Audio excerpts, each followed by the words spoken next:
Monsieur le député de Lévis, pour votre question principale. Monsieur le député de Lévis, Monsieur le Président.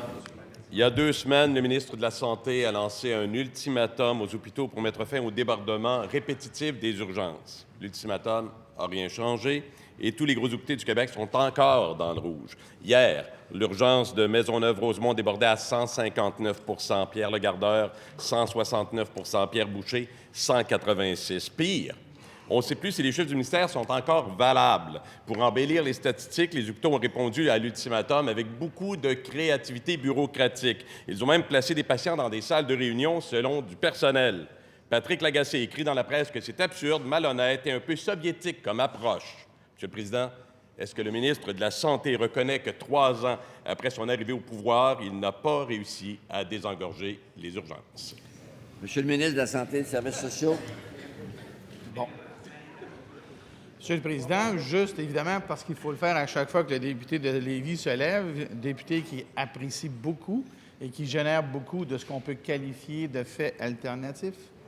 Ce matin, comme toute la dernière semaine, Monsieur le Président, après la consigne que j'ai donnée, plus de 85 % des urgences du Québec sont dans leur taux d'occupation tel que prévu dans nos règlements. Monsieur le Président, il s'est passé quelque chose de très simple, de positif dans le réseau. Et on ne peut pas reprocher aux gens d'être enthousiastes. Nous avons investi un montant d'argent substantiel pour libérer des lits aux étages qui étaient occupés auparavant par des gens qui auraient dû être ailleurs et qui empêchaient les patients de l'urgence de monter à l'étage. Ces lits-là ont été libérés, Monsieur le Président. Qu'est-ce qui s'est passé? Bien, malheureusement, il y a des gens qui ont vu des lits libérés et qui l'ont utilisé, malheureusement, avec beaucoup d'enthousiasme, pour des procédures qui étaient plutôt électives. Ça a eu l'impact d'engorger les urgences et j'ai simplement demandé aux gens du réseau, les lits qu'on libère doivent être utilisés prioritairement pour les patients à l'urgence et non pour des procédures électives, ce qui a été fait et ce qui est fait aujourd'hui. Merci. Attendez la prochaine.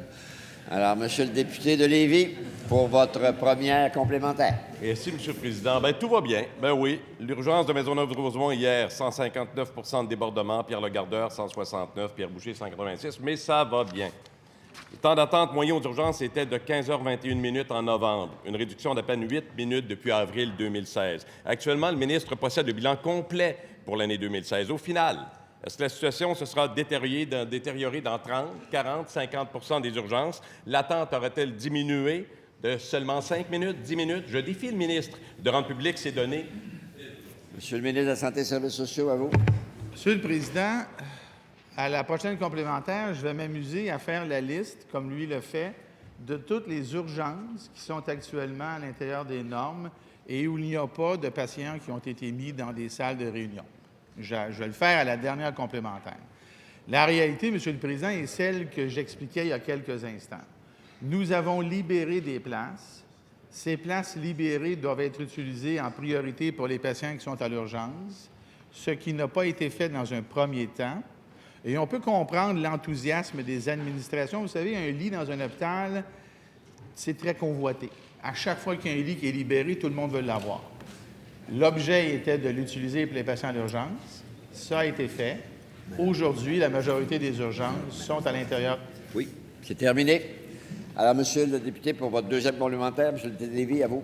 Merci, Monsieur le Président. En 2003, l'ancien premier ministre et l'actuel premier ministre libéral promettaient d'éliminer l'engorgement, l'attente en santé. En 2011, rappelons-le, l'actuel premier ministre reconnaissait publiquement son échec à désengorger les urgences. La photo est ressemblante.